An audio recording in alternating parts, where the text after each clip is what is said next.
मेरा 5 नंबर सवाल था, यदि सेक थीटा बराबर 13/12 तो शेष सभी त्रिकोणमितीय अनुपात ज्ञात करें। फिर से सुन लीजिए, सवाल नंबर 5 है कि यदि सेक थीटा बराबर 13/12 तो शेष सभी त्रिकोणमितीय अनुपात ज्ञात करें।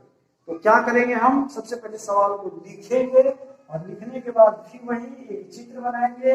जो दो भुजा दिया हुआ है उस दो भुजा को उसमें लिख देंगे, तीसरी भुजा हम निकाल देंगे और जिस चीज की मान पूछा गया है हम उसको निकाल देंगे। चलिए सवाल को मैं लिखता हूं। सवाल क्या है मेरा? सवाल है, चूंकि सेक थीटा बराबर 13/12 तो सेक थीटा क्या है? कौभू यानी कर्ण बटे आधार, कर्ण बटे आधार। तो हम क्या करेंगे, एक चित्र बनाएंगे। ए बी सी यहां लिख दिए, थीटा को यहां दिखा दिए। कर्ण कितना है? 13, आधार कितना है? 12। क्या निकालना है हमको? तीसरी भुजा क्या है हमारा? तीसरी भुजा है लंब, जो मेरे पास नहीं है। तो सबसे पहले मैं अब लंब निकाल देता हूं। लंब बराबर रूट अंडर कर्ण स्क्वायर माइनस आधार स्क्वायर। तो जरा ध्यान से देखेंगे, कर्ण का मान कितना है? फिगर देखिए, वहां फिगर को देख के बताएंगे। कर्ण का मान है 13, तो हम इसको 13 का स्क्वायर किए। आधार का मान है 12, तो 12 का स्क्वायर किए। अब बताइए 13 का वर्ग क्या होता है? 13 गुना 13 कितना हुआ? 169 और 12 का हुआ 140। तो हम क्या बताएंगे? सबसे पहले हम जो दो भुजा बैठा दिए, कर्ण और आधार।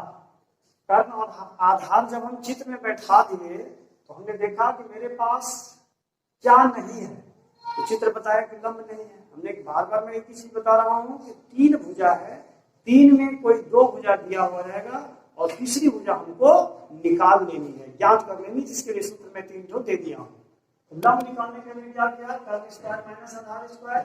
कर्ण का मान बताया 13 का स्क्वायर माइनस आधार का मान बताया 12 का स्क्वायर। 13 का वर्ग 169, 12 का वर्ग 144, फिर शेष में घटाया रूट अंडर 25। रूट अंडर 25 का मान हो गया 5। अब आगे कहता है शेष अन्य सभी त्रिकोणमितीय अनुपात ज्ञात करें। तो त्रिकोणमितीय अनुपात क्या था? 6 ठो। कौन कौन सा त्रिकोणमितीय अनुपात था? साइन, कॉस, टेन, कॉट, सेक और कोसेक। तो दिया हुआ क्या है मेरे पास? सेक। तो अन्य 5 त्रिकोणमितीय अनुपात ज्ञात करना है, मीन्स सेक को छोड़ दीजिए और जो बाकी 5 बचा, तो बाकी 5 क्या क्या बचा? पहला है, मैं साइन निकालता हूं। साइन थीटा लंब बटे कर्ण,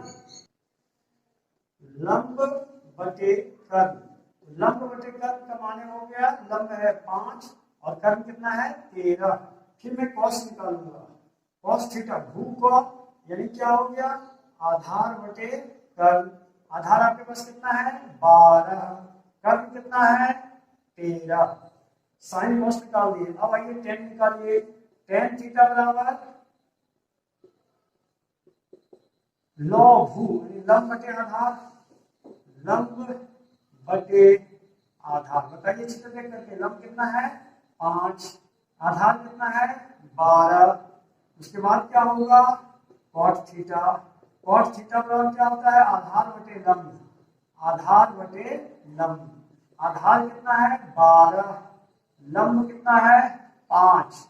अब बचा साइन, कॉस, टेन, कॉट। सेक ऑलरेडी दिया हुआ है, यानी अब जो सेक नहीं निकालना है, डायरेक्ट कॉसेक। तो कॉसेक थीटा, तो कॉसेक थीटा का क्या होता है? कॉल, यानी कर्ण बटे लंब, कर्ण बटे लंब। तो कर्ण का मान कितना है? 13। लंब का मान कितना है? 5। ये हो गया। तो यहाँ से हम 3 अनुपात निष्पत्ति निकाले, यहाँ 2।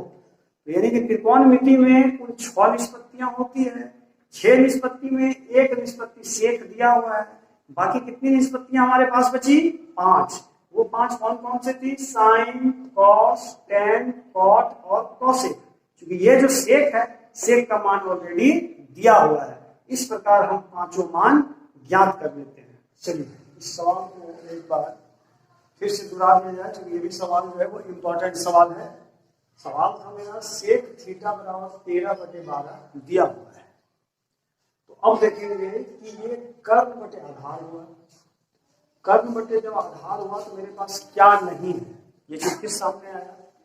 तीसरी भुजा जो है हमारे पास लंब नहीं है, लंब बराबर रूट अंडर कर्ण स्क्वायर माइनस आधार स्क्वायर। फिर हम यहाँ कर्ण का मान 13 रखे, तो 13 का स्क्वायर माइनस 12 का स्क्वायर यानी 169 माइनस 144 बराबर रूट अंडर 25। तो फिर 25 का वर्गमूल निकालेंगे, कितना होता है 5।